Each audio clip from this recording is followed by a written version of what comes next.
Good morning. As we've been discovering as we've been reading through the book of Ruth, it's written like a drama. It reads like a great story or novel. If it was made into a movie, and it has been made into a movie multiple times, it's the height of storytelling.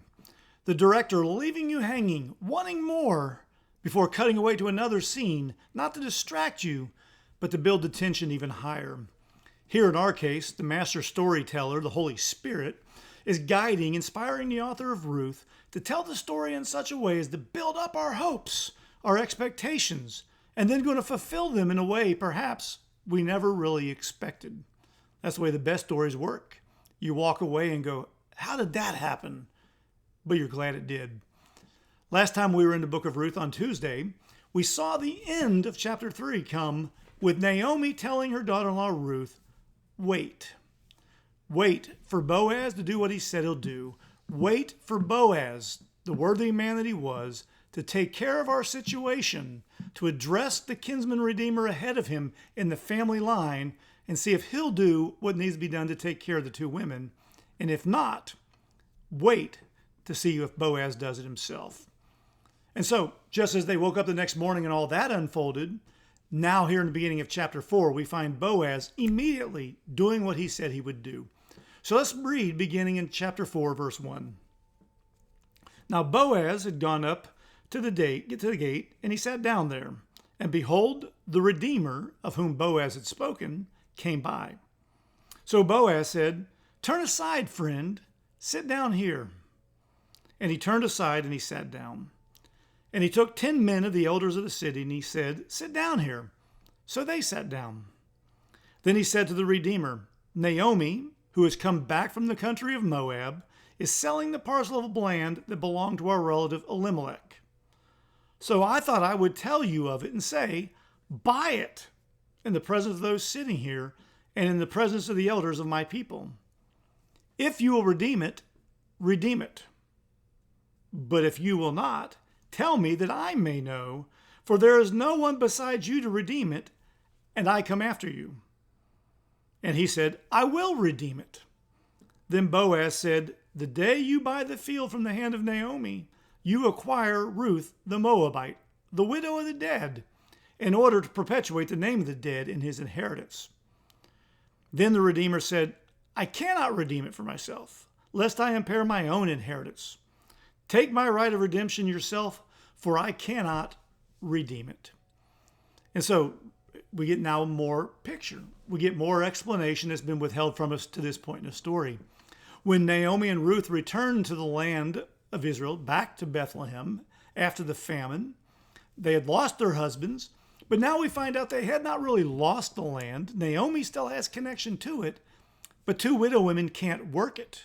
And so the land is in essence good for nothing. And so they've reached a situation, we're told, where they're ready to sell the inheritance.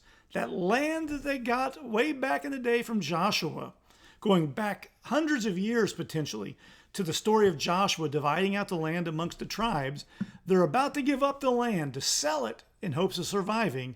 In essence, losing not only hope for the future, because remember the ownership of land and homes, for example, in our own culture, while maybe to some seem like a luxury, in America it's the surest way to build income, to build equity, to build wealth. You spend our money, but your land remains yours, unless the situation presents and you have to sell it out of desperation. That's where Naomi and Ruth are now. Thus, Boaz, following through with the scenario, goes to the town gate, it says in verse 1, and he sat down and waited. And behold, look, surprise!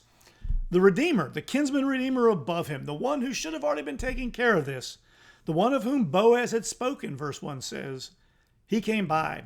Providential, coincidence, if you want to call it that, though there are no coincidences in the Bible. He's there. And so Boaz said to him, turn aside, friend, and sit down here.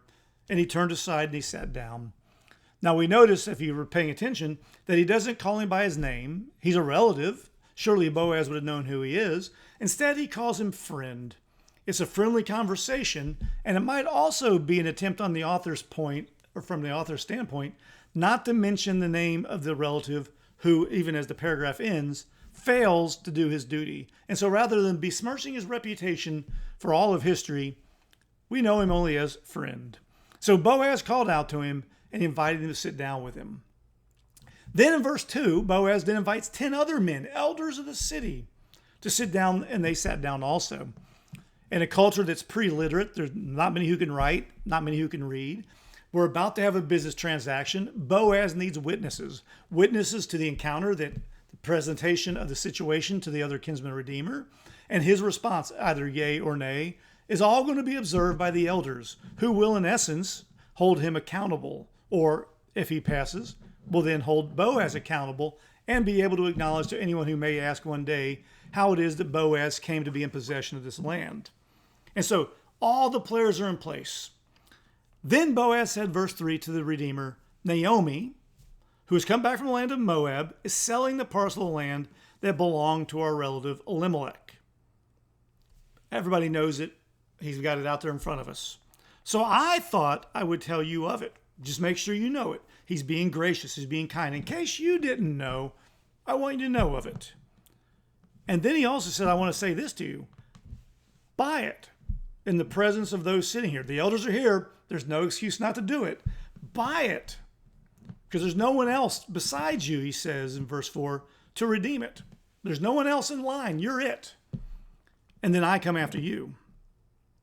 And the man responds immediately. The picture seems to be, I will redeem it. I will purchase it. I'll buy it back, if you will, so that they don't have to lose it. Now Boaz has him hooked. He's presented him an interesting proposition. Buy this land, maybe at a great discount.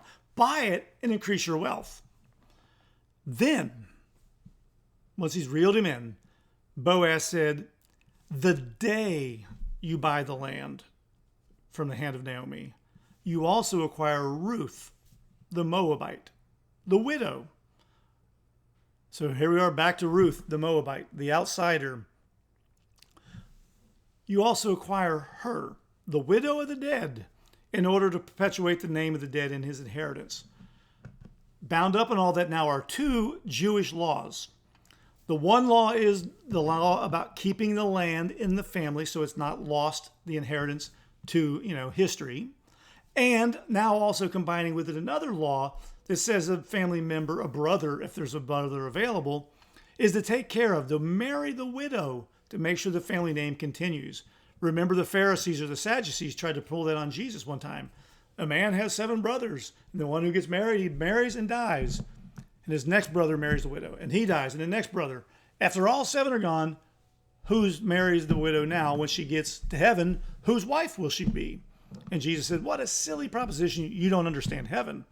But that's all driving from these Old Testament texts about the idea of taking care of the family. And so Boaz reminds the kinsman redeemer, the number one in the family line, you can buy the land, but don't forget, you also take responsibility not only for Naomi, but you also take responsibility for Ruth and the continuation of the family line through her. Deep breath. Camera pauses. Zooms in on the face of the kinsman redeemer. His eyebrows furl up as he tries to think through. And finally he says, I cannot redeem it for myself.